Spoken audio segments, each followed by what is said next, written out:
जन्म हुआ। Basic knowledge के बतौर एक जन्म होता है और एक एडवांस नॉलेज के बतौर जन्म होता है। बेसिक नॉलेज में सिर्फ इतना जानते हैं कि मैं ज्योति बिंदु आत्मा हूं, भ्रकुटी के मध्य चमकता हुआ सितारा हूं, चैतन्य आत्मा हूं। और एडवांस नॉलेज में आते ये भी पता लग जाता है कि मैं किस धर्म विशेष में पार्ट बजाने वाली आत्मा हूं, कौन से स्थान विशेष में मुझे विशेष विशेष पार्ट बजाने, मैं कौन सी विशेष देश की वासी हूं। आत्मा जो है वो कोई गुजराती या बंगाली नहीं होती। आत्मा तो संग के रंग के आधार पर कहीं की कहीं भी जन्म ले सकती है। ऐसे नहीं है कि जो अभी विदेशी है वो आत्माएं हमेशा विदेश में ही जन्म लेती रही है। नहीं, अभी जो दक्षिण भारत के हैं वो हमेशा दक्षिण भारत में ही जन्म लेते रहे। नहीं, जैसे जैसे उनके कर्मों के संस्कार संग का रंग लगा वैसा वैसा उनको जन्म हुआ। तो मैं बच्चों का बाप हूं। बाप कोई सर्वव्यापी होता है क्या? मैं बाप हूं, मैं आकर के स्वयं ही अपना परिचय बच्चों को देता हूं और बच्चों का भी परिचय बाप आकर देता है कि तुम आत्मा हो। बच्चों को साथ में घर ले जाऊंगा।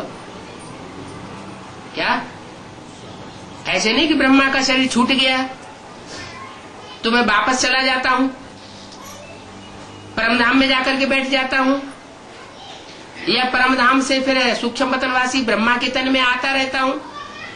ऐसी कोई बात नहीं। मैं तो सूक्ष्म पतनवासी ब्रह्मा में आता ही नहीं हूं, क्योंकि मेरा तो सूक्ष्म पतन और सूक्ष्म शरीर से कोई कनेक्शन नहीं है। सूक्ष्म पतन और सूक्ष्म शरीर जो धारण करते हैं उन फरिश्तों में मैं नहीं आता। मैं तो आता हूं पतित तन में। और पतित साकार बनेगा या सूक्ष्म बनेगा? साकार बनता है। तो मैं साकार शरीर में आता हूं। साकार शरीर में आकर के इस साकार मुख से वाणी चलाता हूं और बच्चों को पतित से पावन बना करके संग के रंग से सुधार करके वापस परमधाम ले जाऊंगा। अकेला नहीं चला जाऊंगा कि ब्रह्मा के तन में आऊंगा और ज्ञान सुना के चला जाऊंगा।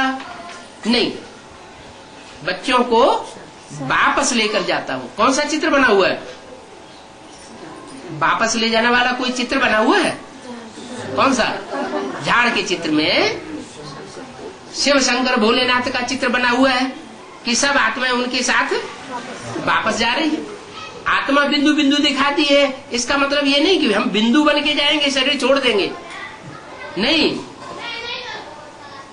शरीर में रहते हुए भी हम आत्मिक स्टेज वाले ऐसे बन जाएंगे कि जो बाप का घर आबू अब्बा का घर माउंट आबू है वहां संगठित होकर के ऐसे रहेंगे जैसे परमधाम की स्टेज, निसंकल्पी स्टेज, कोई संकल्प नहीं, शांति लगी पड़ी होगी।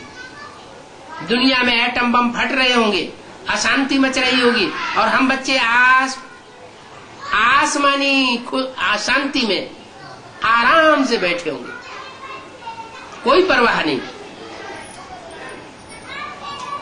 क्योंकि बाप ने हमको पहले ही बताया है कि तुम बच्चे परमधाम को इस सृष्टि पर उतार लेंगे।